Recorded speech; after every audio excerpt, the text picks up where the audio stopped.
Déconfinement, voici les recommandations des experts au Conseil national de sécurité. C'est le grand jour. Ce vendredi, en début d'après-midi, le Conseil national de sécurité, CNS, va se réunir et déterminer le calendrier de déconfinement. Depuis le 12 mars et les premières annonces de fermeture des écoles et de l'ORCA, jusqu'à la prolongation des mesures de confinement, jusqu'au 3 mai, décidé le 15 avril, les Belges attendent le scénario de sortie de crise, la lumière au bout du tunnel. Cette lumière, c'est une équipe de 10 personnes, 10 experts, qui a été chargée de la trouver.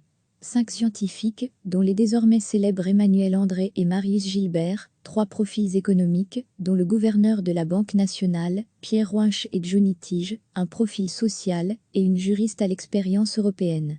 Les discussions n'ont pas été simples, elles ont même été parfois tendues. Mais un accord est intervenu. Le rapport est bon dans l'ensemble. Il faudra un monitoring sérieux de l'évolution de l'épidémie. Toute anticipation des dates évoquées dans le rapport serait dangereuse, explique une personne impliquée, pour qui ce rapport est déjà un compromis entre scientifiques et économistes. Est-ce à dire que le Conseil national de sécurité n'a plus qu'à le valider? Non, le CNS a toute latitude pour décider du scénario de déconfinement belge.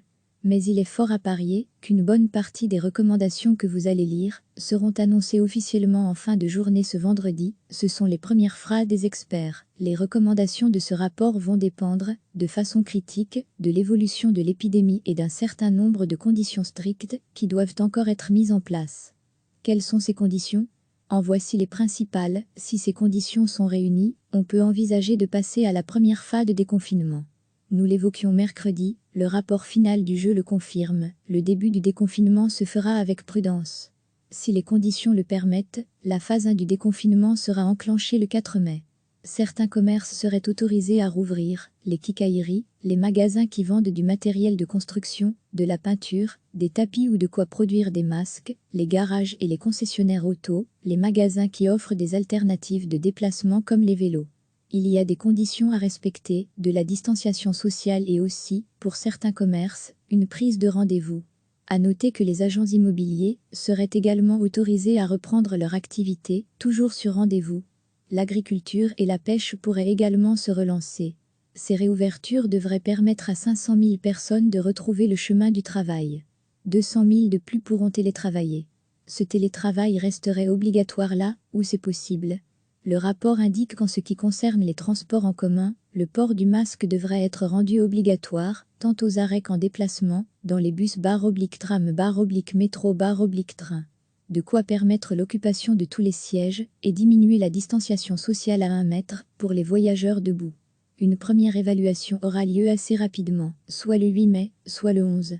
Si la tendance est positive, un passage vers la phase 2 sera alors envisagé, à partir du 18 mai.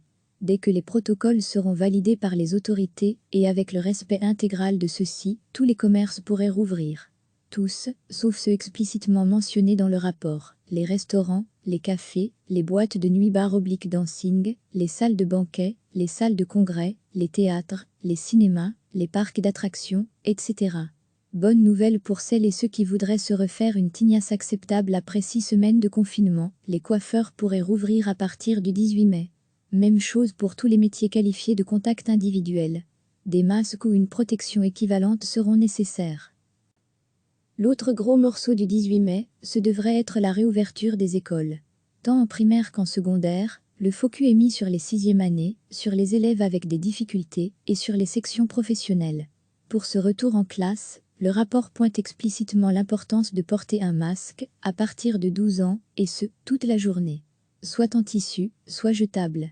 Idem pour le corps professoral. Les équipes de maintenance et de santé devraient aussi porter des gants. Dès l'entrée dans l'enceinte de l'école, puis dès l'entrée dans une classe, atelier lavage des mains pour tous.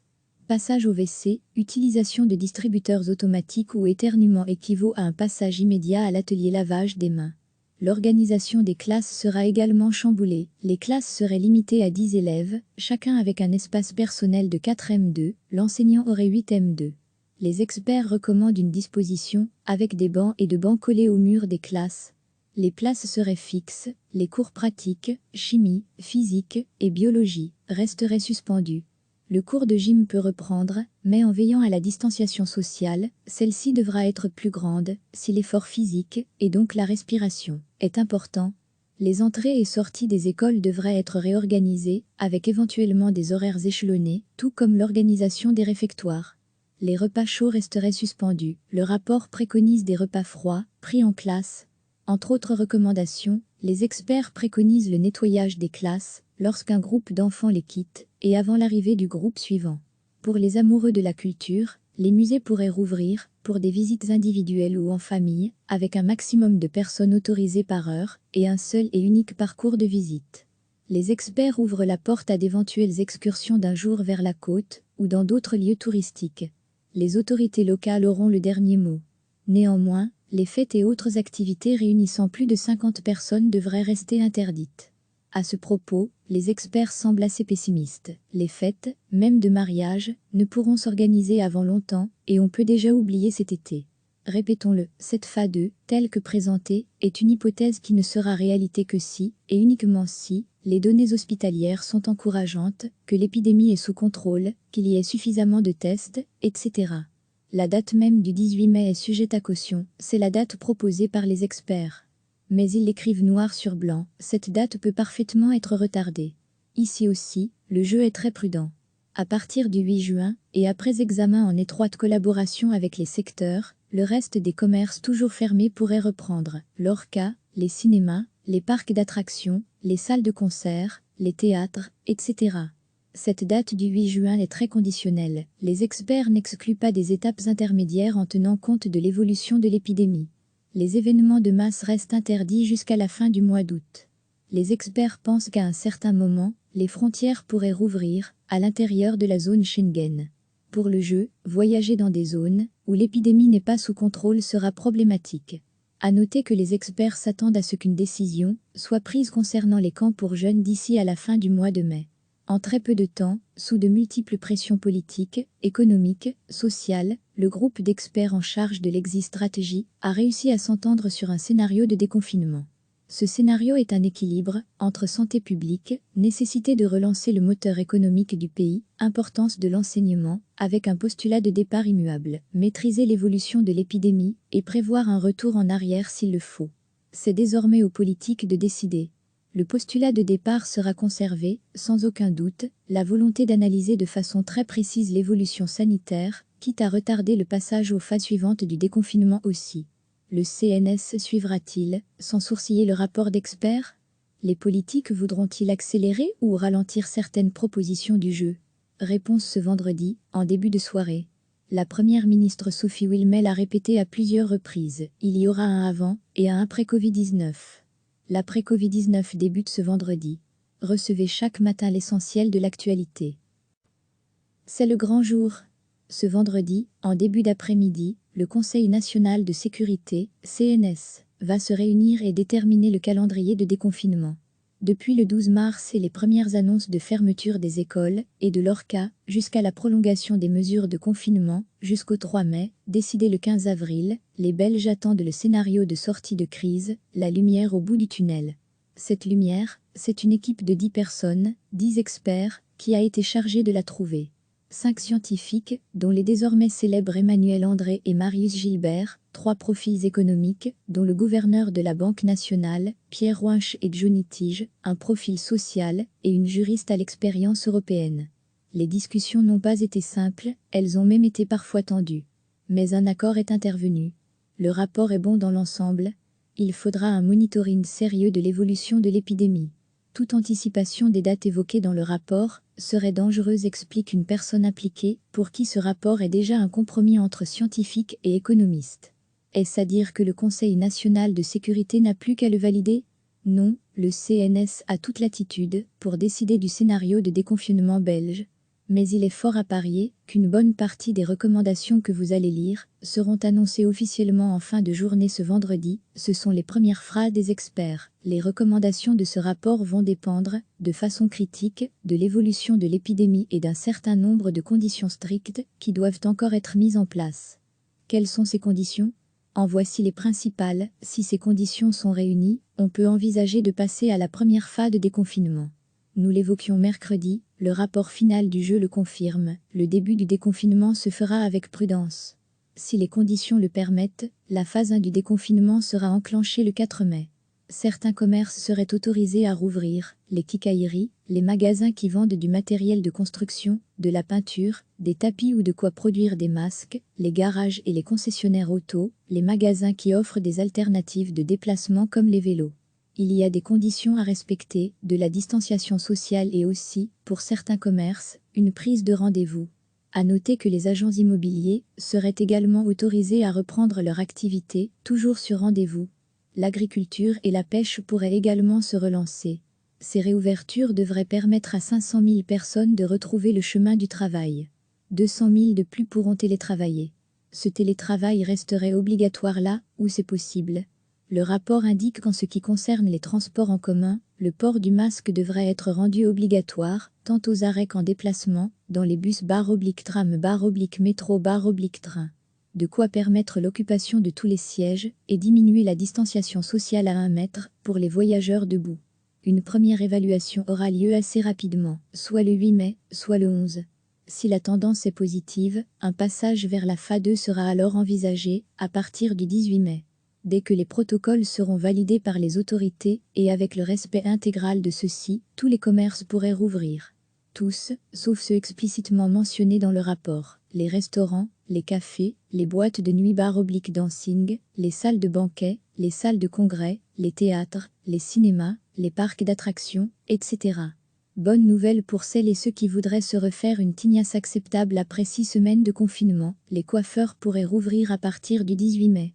Même chose pour tous les métiers qualifiés de contact individuel. Des masques ou une protection équivalente seront nécessaires.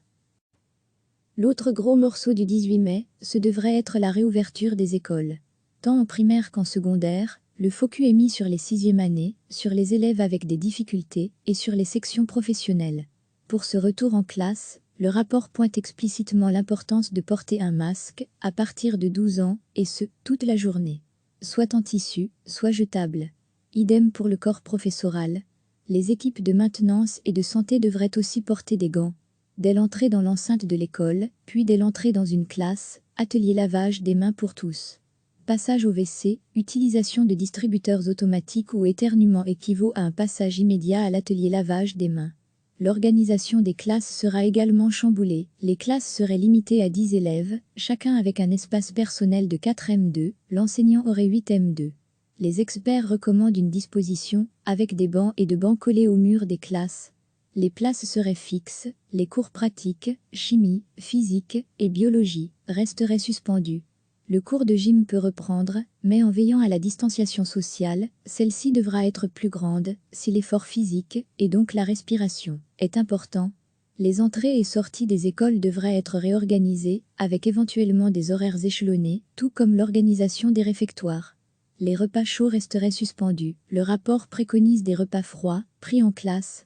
Entre autres recommandations, les experts préconisent le nettoyage des classes lorsqu'un groupe d'enfants les quitte et avant l'arrivée du groupe suivant.